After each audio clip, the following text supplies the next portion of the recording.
各位老友，大家好啊！我係越煮越好，好熱啊！夏天真係嚟啦！呢幾日熱到我周身都汗。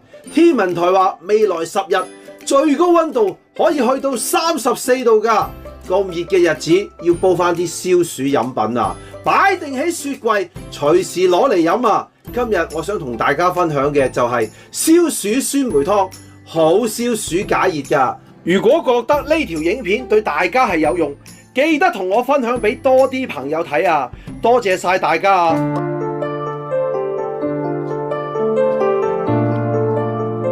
我係越煮越好，大家好。今日想同大家分享嘅係家庭酸梅湯啊！點解叫家庭酸梅湯啊？因為我做嘅酸梅湯呢，又係偷工減料，非常簡單，盡量簡化。